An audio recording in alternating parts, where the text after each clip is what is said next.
such a time as this.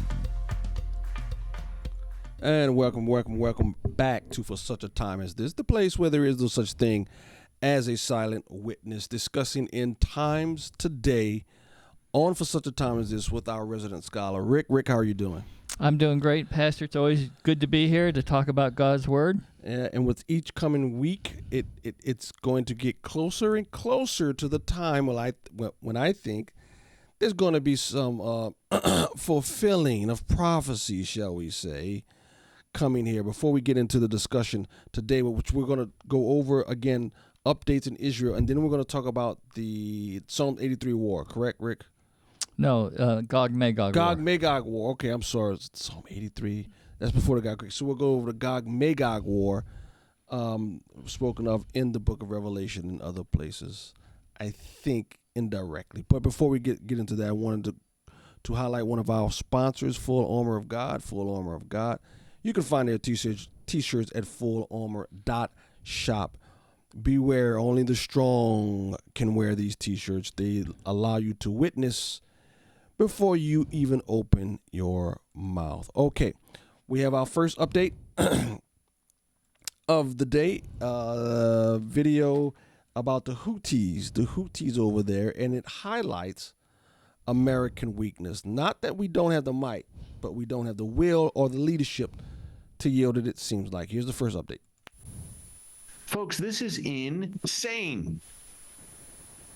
It's insane, number one. Well, if you're the Houthis, it's perfectly sane in your view. That's not what I'm saying. It's insane because it's being allowed to happen. It's insanity on the part of the West. Why is this continuing? Why is this being permitted to happen? For months now, the Houthis, this band of brigands and terrorists backed by the Iranian regime, has been permitted to wreak absolute havoc in the Red Sea region. And now underwater cables having a global economic impact here? And you might say, what do you mean? The U.S. and U.K. have carried out airstrikes. Yeah, I know. Clearly they're not doing enough, and they're not hitting the right targets. And you're not hitting the Houthis where it hurts. It's one thing to target Houthi rocket launchers. It's another thing to target the people who are actually launching the rockets, the people behind the rocket launchers, and Houthi leaders. I'm not saying boots on the ground. Although special forces, a small contingent, commando raid, maybe something like that in Yemen, something. Because this has to stop. It's insanity that it took week upon week for the West to finally respond. After Maersk and BP said, hey, we're not going to use the Red Sea. We're going to get bombed or hijacked by the Houthis. What a show of weakness by the West. And, the first thing Joe Biden did when he came into office in January 2021 was, you guessed it, remove the Houthis from the U.S. terror list. Specially designated global terrorist organizations. He removed the Houthis from the terrorist watch list, and what did they do? Prove to be terrorists. Yeah, freed up all their money. They have access to all their money now, and we're going to trust you, Houthis. Here's your money. Just don't hurt us. Boom. They start firing. I've said this before. This is not normal stupidity. This has to be some sort of spiritual blindness. Even the idiots aren't this stupid, Rick. This has to be done on purpose. This has to be. Obviously. I mean, if you were a dunce, you wouldn't get it wrong so badly. I mean, this has to be planned. It's very, very pathetic. All right. Very troubling, especially now that there's more cables that go through the Red Sea there. Yeah, and more international cables, communication cables, and so they cut the one that went to Africa, and Africa I think to where? Pardon me? Africa to where? Africa and what? Europe. It went from where they are up to Africa, so they've cut off the communications with Africa right now, or their ability to communicate with. Whose ability to communicate? Africa's ability to communicate with other nations. I mean, it's not 100% down, okay. but there's more cables down there too. So this is just Okay, so they've limited the continent of Africa to communicate with other nations via internet. Is that what you're saying? The internet cable. Their communication cable, whether it's fiber optics. I believe they're fiber optics, but Yeah. I could be wrong. All right, here's the next update. The Golden Heights, Syria says, is theirs. Secondly, Syria, the Assad regime, says that the Golan Heights is theirs. They've been saying that for years and years. It's sovereign Israeli territory, recognized as such by President Trump in, I believe it was 2019 or 2019 or 2020. He said, look, the Golan belongs to Israel. That has not stopped the Assad regime, and by extension, its guests, the Iranian regime and Hezbollah, from coveting the Golan Heights and continuously targeting it. Cross-border attacks. Now, this time, we had Hezbollah attacking 60 rockets. Let's read a little bit more, folks, from the Times of Israel. 60 Katyusha rockets fired from Lebanon at the Golan Heights.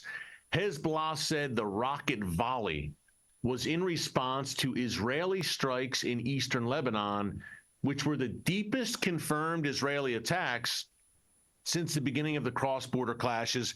This began, folks, on October 8th. Those cross-border clashes, the day after the October 7th massacre, Hezbollah, not Israel, Hezbollah began launching rockets into Israel. We didn't need Trump to confirm Golden Heights was Israel. They won it fair and square in the war. They did, but apparently to these people, if you lose your territory during the war, you're supposed to be nice and give it back. Well, if that was the United States, we'd probably give it back to them. No, the United States ain't giving back no land. But the Golan Heights is a strategic military position. Absolutely. Israel's not giving that up. Yeah, you're not. Israel's not giving it up. Yeah, but Assyria. So now you have another one. Another enemy on Israel's borders that's acting crazy. Hezbollah, as via Syria, is attacking the Golan Heights. And, you know, this Sunday we actually went over at New Hope, Zechariah 12, when it talks about God is going to use Israel to destroy its neighbors. And boy, does it seem like it's happening. It seems like Scripture is coming, being fulfilled before our very eyes. All right, here's the next one. Post-war strategies in Israel. Israel has already said they're not going to turn Gaza back over to Hamas, Joe Biden, UN. Or the Palestinians. Yeah, or the Palestinians. Hamas, not the Palestinians. So Joe Biden, US, UK, UN, y'all can jump in the lake. Prime Minister Benjamin Netanyahu of Israel made public his post-war strategy for the plan put forth by Netanyahu calls for an eternal Israeli presence to oversee security in the region, while Palestinians free from ties to anti-Israel organizations would hold the reins of power. The United States, Israel's most important partner, is pushing for the Palestinian Authority, headquartered in the West Bank, to take control of Gaza following the conflict. However, in the briefing sheet that Netanyahu shared with ministers last night, the PA is omitted. Previously, he had dismissed the idea of the globally supported group having any function after the war ended. According to Netanyahu, Gaza should be demilitarized. Following this, Netanyahu continued his remarks. Dismantling any military capability that goes beyond what is required to maintain public order will fall on Israel. To combat underground and above-ground smuggling, the regions bordering Egypt will be closed to the south, and anti-radicalization initiatives will be supported by all social welfare, educational, and religious organizations. According to Netanyahu, Arab nations that have participated in similar initiatives before would likewise be involved. The question then becomes, what lies ahead? All land, sea, and airspace west of Jordan will remain under Israeli security control as per the arrangement. Netanyahu has been facing pressure from both inside and outside Israel to release his plans for Gaza since the beginning of the military war. To mend his tarnished image as a leader capable of protecting Israel, Netanyahu is likely to seek support from the far right wing of his coalition government. In any case, Mahmoud Abbas's spokesman has already stated that Netanyahu's proposal will fail. According to Nabil Aburudina, recognizing a Palestinian state as an independent entity and ending Israeli occupation of Palestinian areas are the world's true priorities if they desire peace and stability in the area. Western nations' unilateral endorsement of a Palestinian state is unacceptable, Mr. Netanyahu reaffirmed.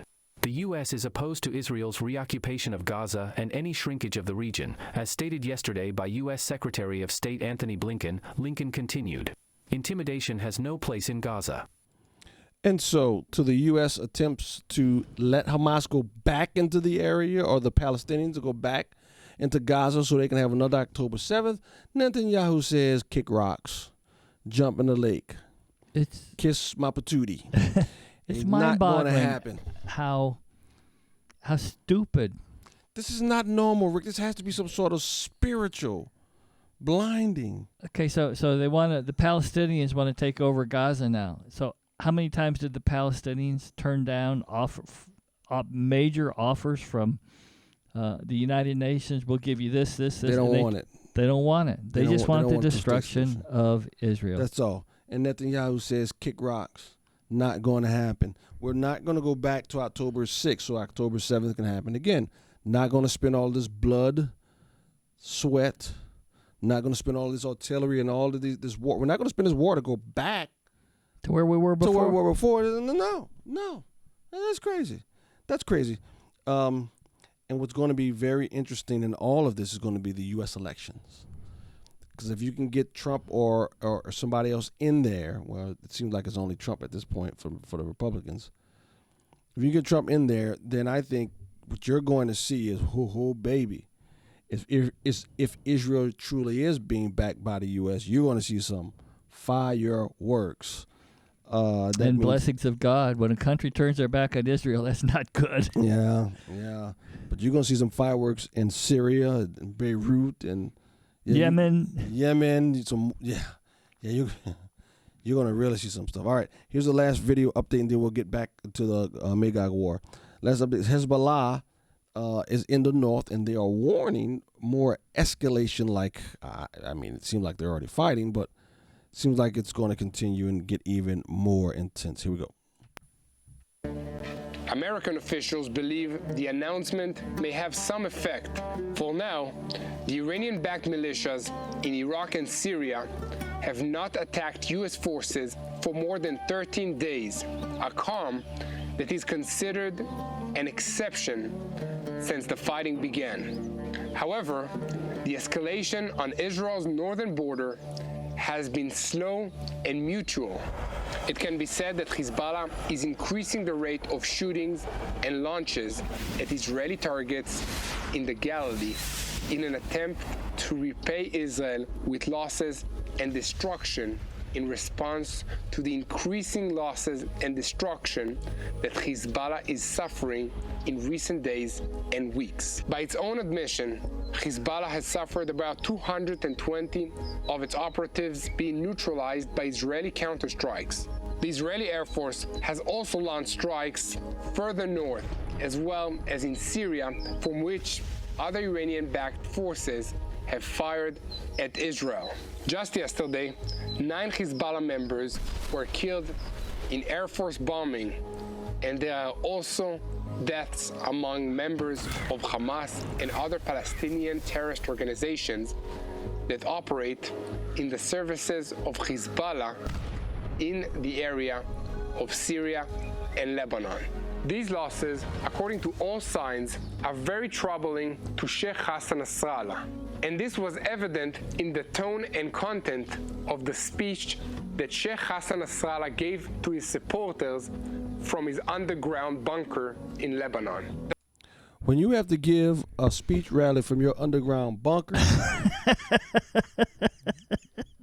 that doesn't sound like the war is going your way. It does not. That's hilarious. But men, it seems like we're getting our behinds whooped, but hang in there. Where am I? Don't worry about that. But y'all go out and y'all fight. This is mad. I don't understand them. Rick. Suicidal. Suicide is good for these guys. They says, well, we're here to die. They're not pro-life anything. They're pro-death. So. Yeah, but they're usually pro-death about other people. Well, I know, but they're the ones that are dying. And that sheet, do you see how many people were on that sheet? Those were not regular soldiers. It seems like those were leaders. A lot of them were commanders. That whole sheet, my goodness. Iranian commanders, Hezbollah, Hamas leaders. Yeah, they just, like you said, they're getting whooped. They went almost 70 kilometers into Lebanon. That's the deepest they have gone. And was that recently or what? Yeah, that was just yesterday or the day before. So Are they on their way to Beirut? Is that what it is? They're past Beirut where they were bombing. Oh, they were? Yeah. So it's all of Lebanon then is basically under the thumb now. So Israel, it is going to, when they finish with Gaza, the March 10th date is the date. We're gonna deal with this March 10th next week. Next week, because that's going to be very, very telling. How things are going to turn, how quickly and where, and maybe some other places that people haven't even thought about. Yeah, that's going to be interesting. All right. Again, turn it off topic to the spiritual discussion of the end times. We're going to start dealing with the Magog war. See, Rick, I'm getting confused here. I see where it is. I see 3:38 and 39 as Magog as the same as Armageddon and the second coming, but you don't. So explain to us. Okay, so there are people that take that view.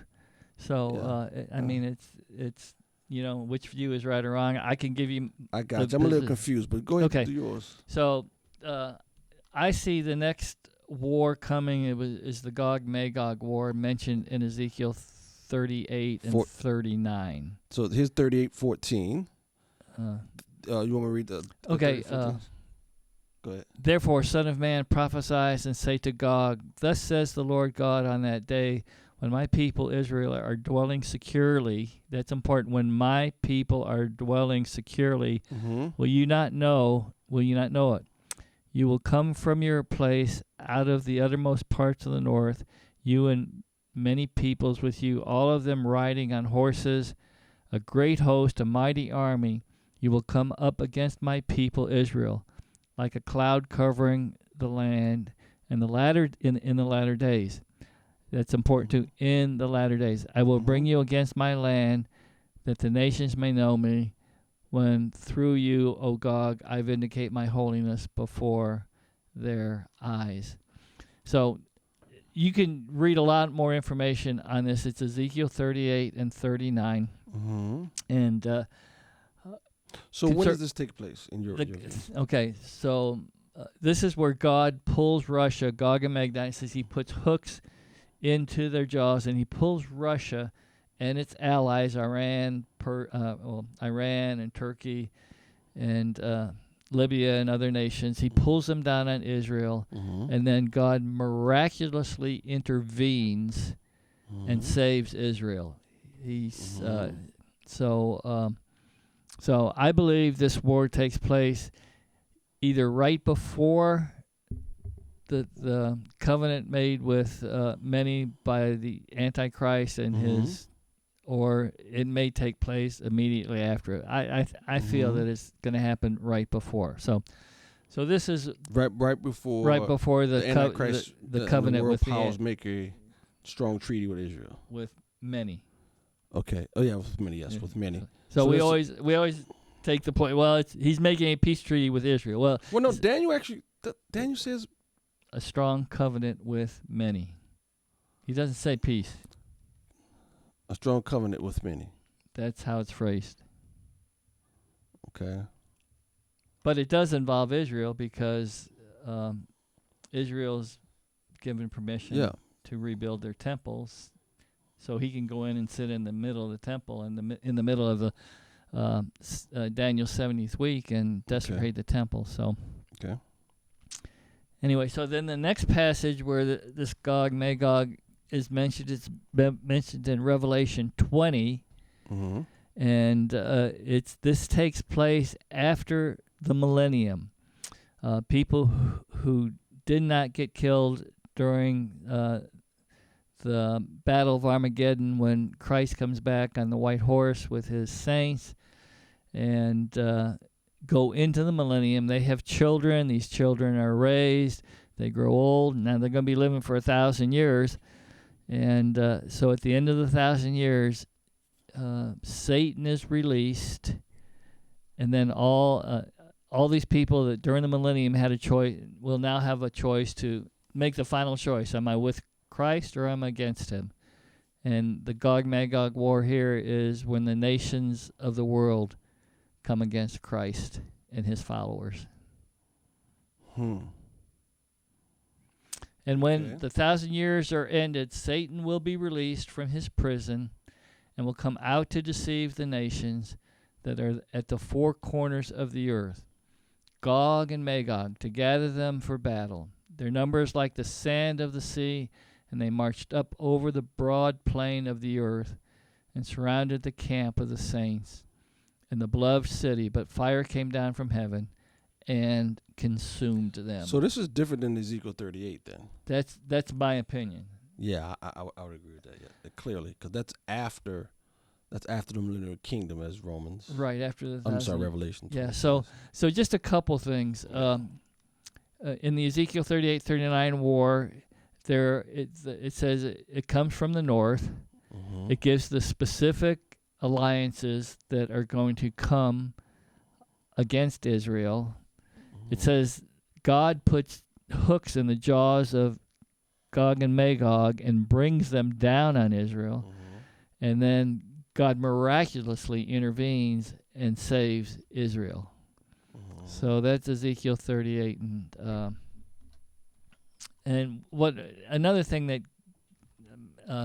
if you read Ezekiel, the way Ezekiel is laid out, 36 and 37 is the restoration or the bringing back of Israel as a nation. Mm-hmm. 38 and 39 is the war with Gog and Magog. And then it goes into the millennium. So chronologically, if you're taking the chapters chronologically, which I do, this happens before the millennium, not at the end of the millennium.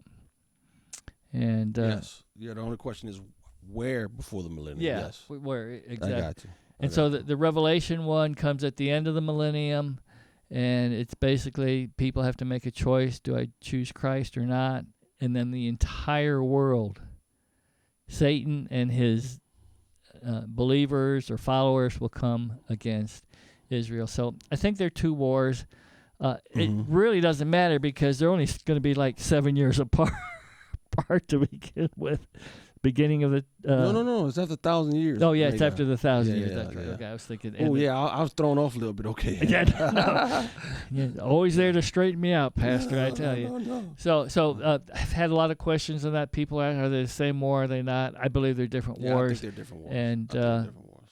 But if you want to look up the names in Genesis chapter 10, the grandsons of the grandson is Magog, right? Right. The grandson of Noah's kids have a lot of the names in Ezekiel 38 are the names of his grandsons. So these are the generations of the sons of Noah, Shem, Ham, and Japheth. Sons were born to them after the flood.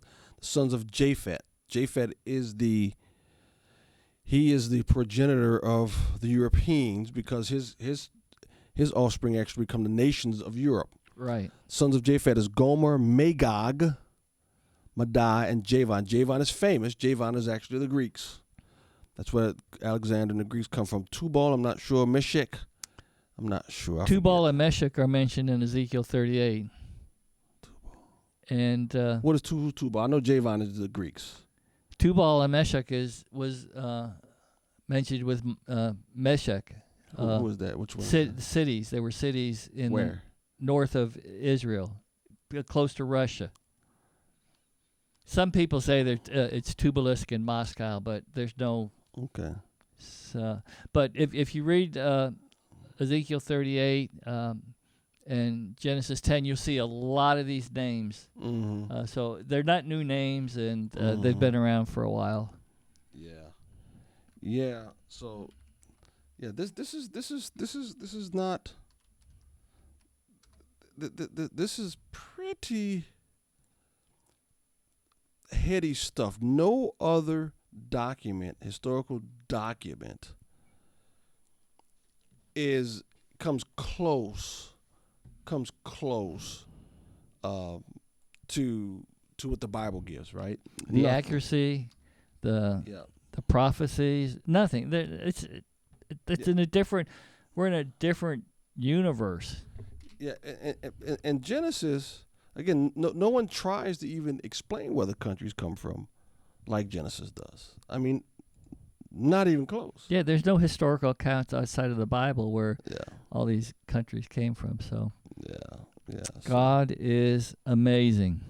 Yeah. You know why He knows the beginning from the end? Because He determines the beginning from the end. Yes, exactly. Well, thank you so much. Thank you all for being with us again today as we look at the sky waiting on our Lord to come back. Next week is going to be very interesting. Yeah. We're going to actually go over the whole Ramadan thing and Ramadan shift, thing. And the shift Israel is taking and basically telling the world, jump in the lake. We're going to do what we want to do. Thank you once again. Thank you, Rick. Thank you, all. Pastor. We'll see you next week. God bless.